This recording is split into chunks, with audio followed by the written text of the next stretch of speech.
Erlang Shen. With the fire of courage in our hearts, victory is assured. Hello there everybody, or there, I'm SuperSonicBlur and welcome to the God Guide kit explanation and build for Erlang Shen. Fantastic god in the current sort of meta in the way. Has three sort of roles that he can really sit himself into. He's a good flex pick and generally is a fairly strong, competent god at all stages of the game, be that in the solo lane, in the support role, or even in the jungle. This guy has seen a lot of taking by things like Polar Bear Mike, by Aurora, Shattered, Weakened has played this. I'm trying to think of solo laners who played it. I'm pretty sure Dimmy plays this. I think. I don't remember the last time I actually saw this guy in the solo lane for SPL, but either way, he's a very strong pick in three roles. He can do a lot of good work for the team.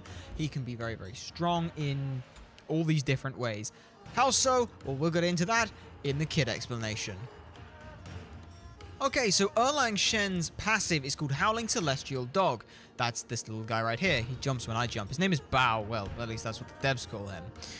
Each time Erlang Shen hits an ability with hits an enemy with a basic attack, his dog, Bao, will hit as well for 15% of his basic attack power, which will trigger items for basic attacks at 15% of their normal damage, and this can critical hit.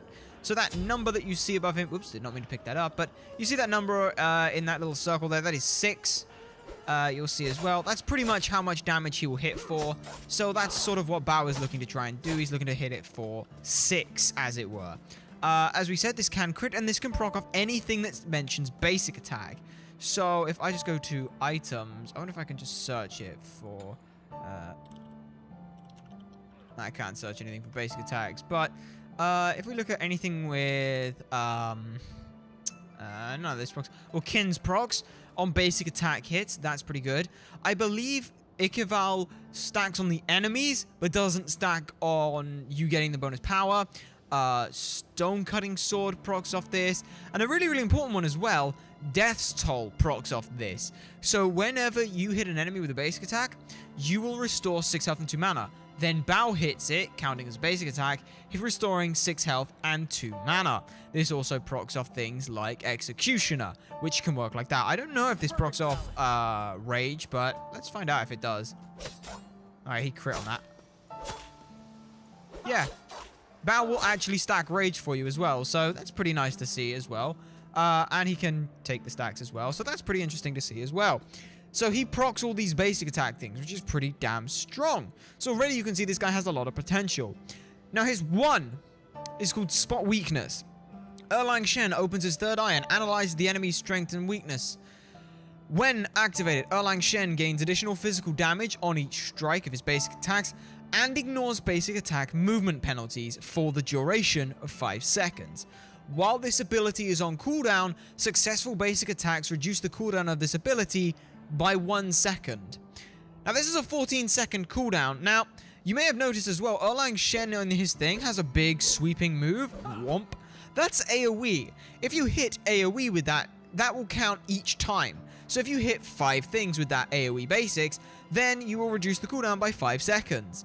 That's pretty strong. Also as well, this thing is 25 and 15% scaling, meaning that at rank 1, with about 1.1 second basic attacks, you'll hit about 6 because of his attack chain. You'll hit about 6 basics. So this has about 150 base damage and about 90% scaling. That's pretty strong. Not to mention as well, it's AoE swing as well, so you'll cleave through a lot of stuff as well. That's pretty strong. If you can punch that into one target, that's a lot, level 1. Rank this up to rank 5. You know, you've got about 6, we'll say, you know, he still has only a 1 attack speed. 6 times 85, you're looking at 270 plus 90% scaling. That's a lot. That's a lot. And you put this thing on cooldown for a lot of time, so it's a pretty strong ability. And as you can see here, you'll know when you hear it because he does this, and it goes blue. Bao does not proc additional shots on this, but it's pretty strong. I believe it also resets his attack chain. So, doing that is actually pretty strong. Because what you can do is you can go like that. And I believe you proc it off twice. I'm not sure on that. But as you can see as well, look at this. Bonk, bonk. you can drop the cooldown, and you keep dropping it and dropping it and dropping it.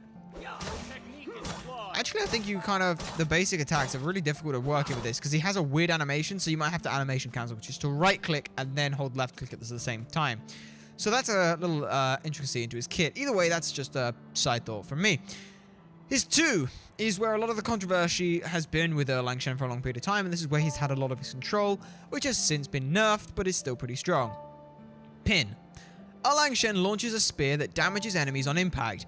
Enemies that are in the dead center of this effect, when it lands, are crippled and rooted in place for 1.3 seconds. This used to scale from like from 1 second up to 1.75, and it used to have a shorter cooldown, but they upped the cooldown, I think they upped the cooldown anyway, and they nerfed the duration to just 1.3 seconds at all ranks. This sounds like a nerf, but actually it just means that you've just got this at all ranks, so you can ignore it for a while and level other things, but we'll talk about that in the leveling guide. Pin does a reasonable amount. I think it's got I can't remember the scaling on it, so I'm just going to buy boots to tell you what that is. That has, 15. It has 30% scaling on it. And Pin just looks like this. So it's got about a 70 range on it for doing damage and about a 60 range for wanting to hit the center of it. And that's a pretty long range throw. So that's pretty good. That is pretty strong. So yeah. Also as well, I think as well, yeah, it has a change on its cooldown as well, like how long it takes to throw. Because if you go, it does that. And just give me the cooldown reduction. Thank you. If you do it there, it's instant. So bear that in mind. It's like Fafnir with his 3 where he leaps and it does that kind of stuff. So it does have a change in its cast time, which I think is interesting. Which is kind of cool. So he does that. Right, I'll hit the right button eventually. Now his 3 is called 72 Transformations. Yes, you have heard that before, because Sun Wukong is also called 72 Transformations. It's lore related. Erlang Shen transforms into either a mink or a turtle and charges forward. In mink form, he will damage all enemies and stops on the first god he hits, think very much like the Tiger Stun, and once he's hit them, he'll increase his attack speed for 6 seconds when he comes out of mink form. This attack speed increase is up to 35%, and the damage is 90% scaling with 330 base, which is really, really strong. In turtle form, he will knock up all enemies in his path and gains a health shield for 12 seconds. The interesting thing to note about here is the health shield is instant, and I have the health shield. However, mink form is different. Mink form doesn't go on cooldown until it comes off, which is interesting and important to note. So that's important to note. You'll tell when he's got it in mink form because he will have a yellow glowing spear. So yeah, that's an important thing to note, is Mink's basic attacks don't occur until he comes out of Mink form. Turtle is at all points, which is very awkward for the additional health because of reasons that I'll talk about in the leveling guide. Now his ultimate is called 9 Turns Blessing. Erlang Shen taunts nearby enemy gods, gaining damage mitigation for the next 4 seconds, and afterwards, if Erlang Shen is still alive, he is healed for a flat amount plus 15% of his maximum HP. 150 base, pretty nice, going up to 450. 450 is a really nice chunk, plus the 15% as well, really, really strong. Damage mitigation as well, going up to 15%, that's pretty strong, and a taunt of up to 1.2 seconds, starting at 0.8. It's a pretty wide range as well, so you look at this, and as you can see, you'll do this, and that little circle there will happen, and then, dink, you'll get the increase in mitigations. So you can see already how this guy has a lot of control. He has a taunt in his kit, he has a knock-up, and a root and cripple, meaning that you can control enemy movements for a very long period of time. Just watch, like, look at this. Oops, if I hit the root, he'd be rooted, and then you can knock him up as well. This is how this guy can have a lot of control. All as well, while you can be firing basic attacks into them, and proccing your 1 as well, means that you can be putting in a lot of damage into the enemies. So we've already talked about how he's got a lot of control in his kit, and how that's best used. Now, let's go over a leveling guide for how you're going to level Erlang Shen. Okay then, so a leveling guide for Erlang Shen. I'm going to be talking to this as if this was for the jungle and for the solo lane. Things change up slightly differently if you're in the support role, only slightly. It's not too big of a change, to be perfectly honest, but you can change it up a little bit. Okay, so level 1, no matter which role you're in, this is important. You have to look and think. Spot Weakness, Pin, or 72 Transformations. Now, some of you may look at this and go, well, it's obvious. Mink does the most damage. It will hit all 3 minions. So as a result, I'll get Mink, and then I have attack speed for it. And you're like, yeah, 15% attack speed. You could look at this and say Pin. Pin is just a faster form of damage. It comes up on a shorter cooldown, so I can use it on the other camp earlier. So that'll be all good. Or you could turn around and look at this from a little bit more of a mathematics point of view. Spot Weakness. Remember how we said this will hit about 6 times? Remember how we said that you'll put this on cooldown faster than the other 2 abilities? So yeah, you get Spot Weakness level 1 because it does the most damage. It also as well comes off cooldown the quickest, so that's important. It also costs the second least mana in comparison to Pin. It also has technically the same amount of scaling as 72 Transformations on 1 minion, and the AoE swings are still useful as well. So you'll get that. Level 2, you're going to go into the solo lane. You'll be rushing in. The thing that I like to do here is you got to really think here. Which do you want to do? If you are in the solo lane, I would recommend picking up Pin here. Picking up Pin here is because this lets you go into the lane and bonk, throw it out, hit potentially the enemy gods if they're coming in as well, and as well potentially root and cripple them, and still hit the minions as well, so you can start clearing out stuff. You can also as well, if the minion wave is as such, hit all the minions with this, hopefully potentially increasing your clear. The other option is 72 Transformations, because you could dive all the way through using Turtle form or Mink form if the enemies aren't positioned in that spot, do more damage, then use the attack speed and use Spot Weakness, and you can use this to aggress onto the enemies and poke them out. Otherwise, you can just go 72 Transformations like Turtle through and use that to make your way over to the Elementals.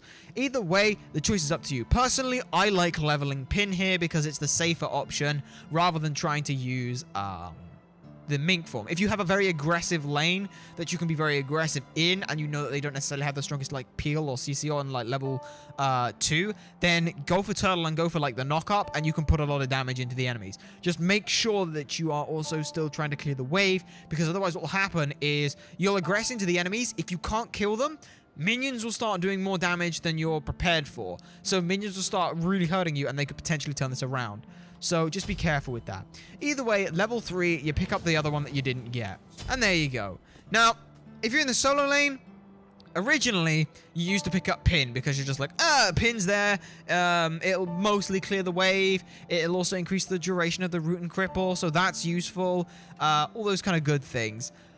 Now, however, you kind of don't need to. And you've got 2 choices here. And this kind of comes down to how the enemy's playing it. You need to sort of feel this a little bit. If your opponent is standing at the very front of the wave, I'd recommend picking up Spot Weakness. If your opponent is sort of standing off to the side of the wave, pick up 72 Transformations. 72 Transformations will do more damage, especially through Mink form, and then what you can do as well is once you've cleared the minions is Spot Weakness and punch in more damage into your enemies. Personally, I just like picking up Spot Weakness because it's just the best thing to do. For me is Spot Weakness. From here on out, after level 5, get 9 turns Blessing. It's your heal. It's a pretty good heal as well, level 5. So picking that up is quite nice. Get your 9 turns Blessing. This means as well, if you're okay for mana but not so much on health, you can just throw this out there. Because if you still have the mana buff, then you'll have 10% CDR on this. So it's already down to like a 72 second ult. Or about 77 second ult. Which is nice.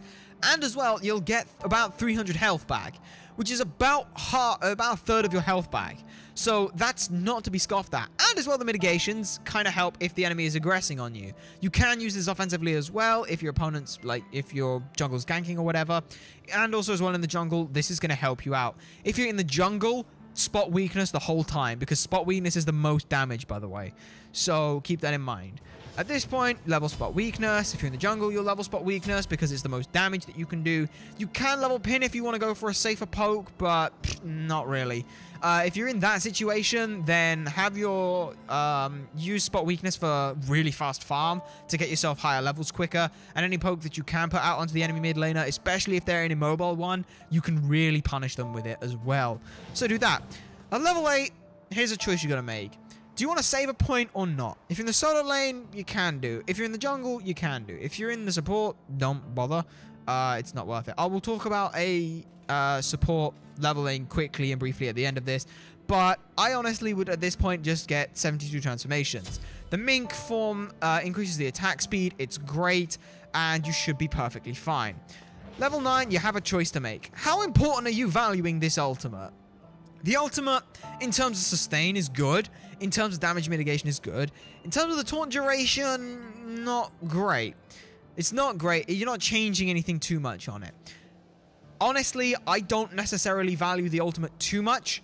However, if you guys are working with people in a team, then you should be able to work off leveling your 2 and off having your 2 and your knock up from your 3 to be able to perform damage and stuff. Also as well, 9 turns blessing can be DR'd. The knock up and the root can't be. So as a result, I personally like just having those 2 and leaving 9 turns blessing as it's a taunt anyway. So for this, I'll actually get more damage and I'll pick up spot weakness. I'll then start leveling out 72 transformations and finishing that out. Because 72 transformation means once you have this, Mink and spot weakness, the 2 of those together pump out an extraordinary amount of damage. At this point, you should get the ults. Pin is just increasing the damage on it, and it's not that much. You'll get more from 72 transformations and spot weakness anyway. So 9 turns blessing is the better one to level here. It also as well increases your heal when you start getting a little bit tankier. So as a result, it's pretty good. It's pretty good to have that. And then pin whenever you can. Pin whenever you can. Ult whenever you can. Pin, pin, pin. And then this. And there you have it. If you're in the support role, things are slightly different. Level 1, you'll still get 9 turns. You'll still get spot weakness. Level 2, you'll pick up pin, because pin is probably the better option for you. It's safe clear to help with your lane partner. Level 3, pick up the 72 transformations. This helps you be aggressive and also as well defensive and help peel for your team. After this, I kind of just like leveling the pin. And this sounds really weird, like, oh my god, why would you level pin? Like, what the fuck's the point? Because it's kind of safe clear. You're not really going to be dashing into your opponents outside of setting up for stuff. So getting more health and more damage on it really doesn't matter too much because you're just setting up. So having pin doing more damage, which is what you're going to be using to set up a lot of the time, is probably for the best. You can go 72 transformations to drop the cooldown on it, which therefore means you can set up with the knock-up more. It's up to you. Personally, though, I just think the pin is best because what this means you can do is, let's say that you just want to dip into the wave real quick. You're just like, but help clear the wave, and you can rotate off from there after that point. Level 5, 9 turns blessing because you need it. After this point, keep leveling up pin, keep leveling up pin. At this point, get 72 transformations. Don't bother with spot weakness. You're not using spot weakness for anything, really. You're not looking to do damage. You're looking to control more than do damage. So spot weakness is going to get pushed right the way back at this point. After this, 9 turns blessing is important to level, in my opinion. You're going to be building a lot of health. You're going to be building tanky. Getting that heal is great. Getting that taunt duration increase is great. After this, keep going with your pin. Start leveling your 72 transformations. Keep getting that. Keep getting 9 turns blessing when you can as well. And then just get pin when you can because, you know, that's it. And then that's it. And that's what you're going to do. So for the support, you're going to be leveling the damaging ability last and working more on control and safe poke. In solo lane and jungle, you're going to be looking more at putting the damage out than the potentially safe poke. You can go for the safe poke if you know you aren't going to be able to help them. It really comes down to matchups. So put a little bit of thinking into how you're leveling. Yes, your 1 is the most damage. However, if the enemy mid laner is like an Agni or a Rajin or someone or like a Thoth who's got really good safe poke from really far away, chances are you aren't going to be able to get up close to them. So be careful and keep that in mind. Yes, you can go for the 1, but you may not get the most effective value out of it. So have a little bit of thinking in terms of what you're going to do and when you're going to do it. Either way, ladies and gentlemen, now that I've gone over a leveling guide for him, let's go over a build for Erlang Shen. Alright then, so there's sort of some variations to this that I'm going to talk about. Again, I'll briefly talk about support at the end of this. For the most part, I'm going to talk about this as if he was a solo laner, and then I'll mention the variations that you can do as if he's a jungler.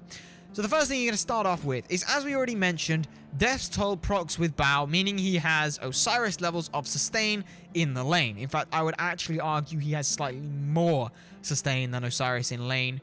Not necessarily bully potential, but potentially from the sustain. So picking up Death's Toll is great. If you want to be stupid aggressive, you can pick up Shortbow. Shortbow will give you 15% attack speed. Since we're leveling his 1 first, this means it procs faster, meaning you get more damage out of that. However, this is more for a bully lane. If you've got an enemy who's going to bully you, you can bully them back, for example. This is quite nice to go up against a Bellona, an Amaterasu, Bellona, Amaterasu, Osiris, and Ravan, I would say, are the guys you'd want to necessarily run this on. Because this is going to help you really punch them back. You have to be careful because you don't have as much sustain from your potions, but you want to really just kind of punch them more, and as a result, be able to come off better in these trades. That's the way that I look at it. The safest start is for Boots 1, and then 4 health potions, and 4 multi potions. This is going to give you a boatload of sustain. You've got enough mana sustain coming out from Death's Toll, proccing twice, and as well the mana buff, so you really just want to focus on your health. Health is more important in the solo lane than mana, because as long as you can stick around, you can get the XP. Getting the gold, yeah, sometimes things are going to go into tower and you ain't going to get as much gold. But as long as you get the XP, that's what's important in the solo lane, is the XP more so than the gold. So as a result, if you can stay healthy, that's useful. Of course, having mana as well is nice. That's why you get the multi-potions. But in a pinch, being able to heal up 15 health per second is just useful. That's on a side note for most solo laners. But yeah, with your first back, you're going to get Warrior Tabby. Warrior Tabby's nice. If you're really, really winning the lane, like really hard at this point, you can get the Ikival next. Ikival is nice. Ikival does a lot for you. It gives you a lot of trading potential. 30% attack speed, 30 power swing, overall to 60, plus 10 pen in the early stages of the game. Even against a warrior, is still really nice. That literally mitigates almost all of Warrior Tabby. So it's really, really strong. If, however, you want to take things a little bit slower, then instead of the Ikival, then the other boxing potential one that you can get is the Witchblade. Witchblade, this blade. Witchblade will give you the 50 protections, which is great. 15% attack speed, which again helps you box more. Also as well, reducing their physical power by 30, much like Ikival, and reducing their attack speed is really nice. So as a result, picking this up makes boxing trades in your favor. Again, it mitigates most of Warrior Tabby. That's great. This will keep me safe. So we pick that up. That's pretty damn strong. Pretty damn strong indeed. Next up, after this point, if I haven't got an Ikival, then I actually really like to pick up here a Winged Blade. And my reason for picking up Winged Blade is simple. It's cheap. Most of these items are really cheap, which is nice. It's health, crowd control reduction, attack speed and movement speed, and the slow immunity. It's really, really strong. And again, it's cheap. Like, it's 2,500 for the Witchblade, and under that, 200 less for that for the Wingblade, meaning that you're spending under 4,000 gold. You're spending 3,900 gold for 2 items here. That's pretty damn good. Bearing in mind that if you go for things like, let's say, Valor, you're spending 2,300 gold on that. That means that you're 250 gold in the pocket on Witchblade. And you get, you don't get as much protection or cooldown or anything like that. But you still box more, and that's helpful. So you can do that. It's not as tanky, but again, if you want to take the early boxing fights, that's good. And then that 250 gold could be spent on like 2 Sentry Wards or some more potions, or even get you 250 gold closer to getting your Wingblade. That's pretty strong. Like, that's really, really good. So we get the Witchblade next. The Wingblade next, sorry. After this, I like to start getting my magical defense, because it's kind of nice to have some magical defense. If I'm going to start rotating, then it's pretty useful that I kind of have some magical defense. And the item that comes up a lot is Genji's Guard. Genji's Guard is interesting because it's kind of an item that never really gets picked up on online play, but sort of at LAN, people are just like, yeah, Genji's Guard is great, because again, look how cheap it is. 2,200 gold. It's pretty cheap for a defensive item. Like, if we look at all the magical items and how they are, you've got Heartwood Amulet, which chances are you aren't going to buy. You've got Bulwark of Hope, which is the sort of main go-to for this kind of stuff. So, and that's 60 protection and 200 health with a slightly different effect. Pestilence, again, is that kind of thing, which you can look at as well. It's actually cheaper for this kind of stuff. And potentially, if you've got a lot of healing on the team, then that could be really useful. So it's always an option. But I like Genji's Guard because it comes with cooldown, MP5, and a lot of magical protection. And as well, flat reduction of your cooldowns by 2 seconds when you get hit by a magical ability. Great. Absolutely great. Sure, it can only occur once every 30 seconds, but who the hell cares? You just reduced your cooldowns by 2 flat seconds. Bearing in mind his 1 already reduces cooldown when you're going through with the basic attacks. Outside of it, that's pretty damn strong. That's pretty damn strong indeed. So we picked that up. There is also, as well, as I said, Pestilence is the option there. It'll give you a little bit more health as well, and the healing reduction is great. Absolutely great. The cooldown reduction is really nice because this will help you come across to be able to control more when you start rotating more. After this, next item is kin size. Remember how Bao procs off basic attack effects? Bao procs off kin size. This is so important. He procs off kin size. I feel stronger already. He procs off kin size. And look at this. See that additional 3 there? That is Bao's effect. He's proccing that off. He's doing that. That's awesome. So yeah. And finally, my last item is I want to get a little bit more tanky, but at the same time I want more power and I want to really kind of shred some of the squishies. So for that, what we're going to do is we're going to go and pick up, not Masamune because we have too much health for that, but Stone Cutting Sword. Because of its price drop, it's actually really, really nice to be able to fit this in the last item. It's more movement speed, making you more mobile, making you able to chase down and control people better. It's also as well 50 power, which is a lot. It's also as well coming in with that 10% movement speed, which is great. And shredding, giving you an additional 10, giving you an additional... oh shit, Bao does proc this off twice. That's pretty strong. Watch. He procs it twice, which is great. Which means Ikaval procs twice as well, just on a side note. But yeah, proccing this off twice is so good. Look how good this is. That's really, really strong. And then, yeah, in terms of relics, I personally like getting teleport. I'm still one of those guys who picks up teleport. I just do. I just pick up teleport. You can get a hog if you want. The options there. And then your second relic, kind of go with what the team needs. Meditation, Curse, Frenzy if you want to go with it. Sprint is good. You can get a Wrath if you want to control some objectives better. You can go for a Shell if you need the team. Thorns if you want to taunt people in. Phantom if you need it. It's up to you. It's really up to you. Find something that the team needs and build it. Personally, I like the med just because coming in with 15% of your maximum HP, we're going to restore that. So we're going to restore, because we know this, we're going to restore 326 health. Coupled in with 9 Blessing, we're storing 30% of our health plus a flat 450. That's really good. Like, you can pretty much restore yourself to full health at this point with this. So yeah, that's the build for if he's in the solo lane. If he is in the, oops, what the hell? Okay, I managed to get... Did I double sell and okay, that's weird. Okay, that's weird. Either way, if we are in the role of the jungler, then we're gonna do things a little bit differently. Sorry, that really bugged me. What just happened there? There was a little bit of bug. So first thing we're gonna start off with is Bomber's Mask. Because we're gonna get the movement speed, get Ikaval Shortbow. Once you got that, if you're doing well, then you can grab your full Ikaval. Because you're going to get the movement speed buff, then that's fine. Get the full Ikaval, get your movement speed, that's great. After that, get your Warrior Tabby. Now, because we have the movement speed buff, we don't need to worry about things like a Witchblade. So, honestly, if we want to be a little bit tanky, you will want to be a little bit tanky in the role of jungle. I would recommend picking up a Hide of the Urchin. Hide of the Urchin will just get you sorted for the entire game. You can pick this up at this point. You can pick it up a little bit later. But Hide of the Urchin is the one you're going to want to slop in there. If you don't want to get it right away, then the next thing that I would recommend is Stone Cutting Sword. Stone Cutting Sword now will give you that, it will give you the protection shred. It will also as well give you more movement speed and power. This will make you a little bit tankier. So picking that up is nice. After this, I would really recommend getting that Hide of the Urchin. I wouldn't wait too long on getting Hide of the Urchin because it's important to have that. You can go for Shifters if you want, more so, but it's not as tanky, so just be careful. But I like Hide of the Urchin. It just sorts you out. If you want to go a little bit more expensive, Spirit's Robe is good.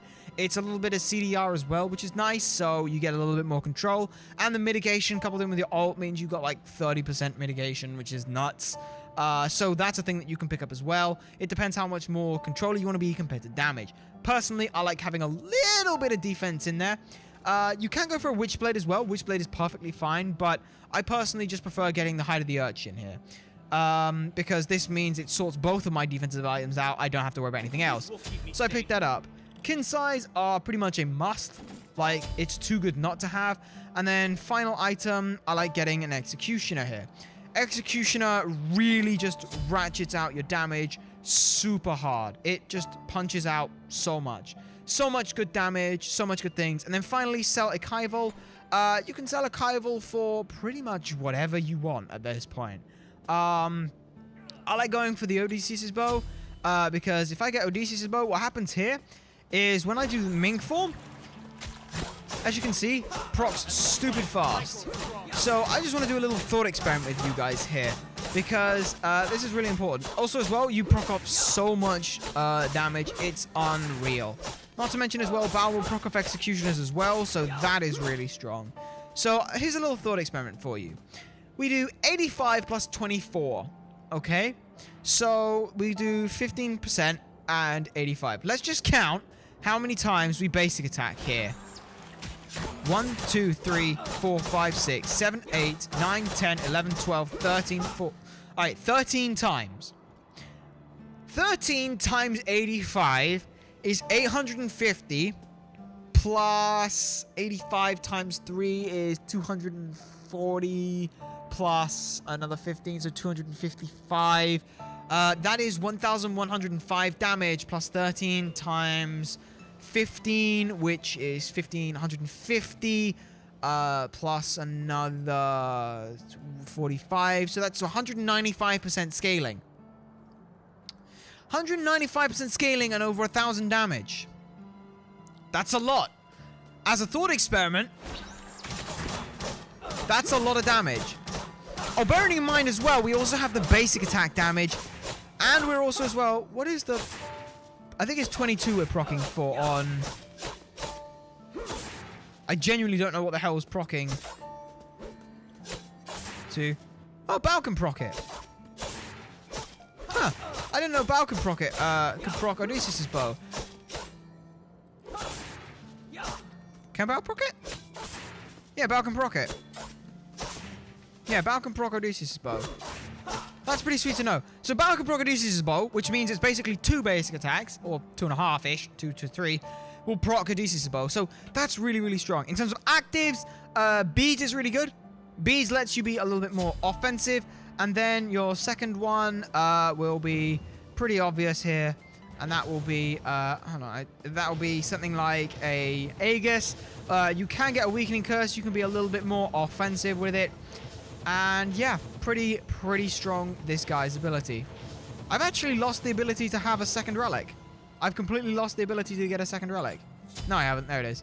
Good. So I'll pick up a shell because, you know, I'm nice like that. If you want to be aggressive, get a weakening curse. Like, it will just dominate shit. So yeah, in terms of the way you want to use his kit, if you want to blow someone up, like, single-handedly, taunt, activate your 1. Proc that. Then once that's over, knock them up. And then root them in place. The reason you're doing this is because if they beads your taunt, you can follow it up with the pin. If they don't beads your taunt, you can follow it up into the knock-up. And if they don't beads the knock-up, then you can hold the pin. You can do a lot of things. If you want to just set up for the team, that and then into that is pretty strong. So yeah, there's a lot of potential you have with this god. And if you just want to blow someone up single-handedly, then yeah, just activate your 1 and step and walk in front of people. Look at that. Look at that. That's a lot of damage. It's a lot of damage. Now, like I said, Erlang Shen, you do kind of have to build tanky with him. You can't afford to not be tanky just because he suffers a lot from the potential of being, yeah, he's a guardian, great. But that doesn't do enough for him, honestly. So it really helps being tanky. The reason why I pick up the Hide of the Urchin early is because the sooner you can get those stacks online, the sooner it can be effective. Other things to note as well, 72 transformations for Erlang Shen does not have slow root, cripple immunity, or knock-up immunity. So you have to be really careful with it. If you get rooted, you will come out of the form, which sucks. Jesus Christ, that really hurts. So that's important to know. Also as well, if you try and charge someone who can knock you up and you're in turtle form, that doesn't mean you are knock up immune. You will get knocked up out of it. Oh, I hit that in time. Sweet. Jesus Christ. This bow spec is bad. Pentakill. But yeah, I'm just trying to get the full stacks on this as well, just so you guys can really see what it is that you guys will be looking at with the full stacks and level 20, because that's important still. Hey, that's pretty nice. So yeah, you got a pretty decent amount of protections, pretty decent amount. Bearing in mind if you get a Heart Ward and Sovereignty as your support, then that's pretty good. Which reminds me, a quick roll for support. Think being tanky. See all these tanky, non-tanky items? Don't get them. Don't get them. They're not tanky. Don't get beads. They're not tanky. Get a meditation and a weakening and a curse or whatever you need in the roll. So the first thing you get your Watcher's Gift. Boot-wise, I like running Talaria boots. You can run tank boots. It's entirely up to you. I like Talaria boots just because they help you be a little bit less tanky. If you want, run Mark of the Vanguard here if you're behind a little bit. If not, then go in for your Hide of the Urchin. Get that stacking as fast as possible. After this, look at what the team's got. Do you need a Wingblade or not? If not, then you can look elsewhere. If not, then get your Heart Ward and your Sovereignty in whichever order you need. So there's Heart Ward. There's your Sovereignty. Picking that up is pretty nice. You can run a Witchblade if you want. It's not bad. It's not great, but it's not bad. Spirit's Robe, really, really good. And then final item, getting yourself kind of really whatever. Discord if you want it. Magi's isn't bad either. It's a lot of health, which complements your kit very well. Let's just see. Like, hell, you can even run a Shifters if you wanted to. Like, Shifters is there. Pestilence is still there. Other physical items, you can run whatever you need. It's more about situational items and counter building. If you want a generic thing, then I'd probably say a Magi's Blessing in here, just because it means you eat more CC. And then once you've got your Talaria boots are done, swap those out for tank boots, and you'll be a tanky as all hell. You'll be able to do this, and just look how much your freaking ult is healing you for. It's healing you for 900 damage, man. That's a lot. And again, you're just looking to set up. You're not looking to do anything else. You're just looking to set them up. If you want, run more CDR, but it's entirely up to you. Either way, ladies and gentlemen, that has been my God guide for Erlang Shen. It's a little bit more difficult when you've got gods who can do a lot of rolls, so I apologize if this has been a little bit all over the place, though I do hope that this has helped you come to an understanding of what sort of things you can look at for your gods. And yeah, if you have any suggestions for differences in builds or levelings, let me know in the comments down below. It's important that we help each other grow as Smite players, as a Smite community, because if we can help each other, then every time we see someone in a match go, oh my fucking god, what are you doing? You fucking suck. We'll learn how to play the game. Guess what? You're learning how to play the game. You're teaching people how to play the game. Don't just be that person who's like, oh my god, you suck at the game. Learn how to play. Teach them. Offer them advice. Offer things. Help people grow. It's important. But yeah, let me know in the comment section down below if you want to see any particular god. Let me know your thoughts on these builds and everything. All the good stuff. Time to end off this video, ladies and gentlemen. I've been SuperSonicBlur. Remember to like, comment, subscribe, and favorite for more, and to share this stuff so people know that it exists. You guys have been a fantastic audience, and I shall see you all next time.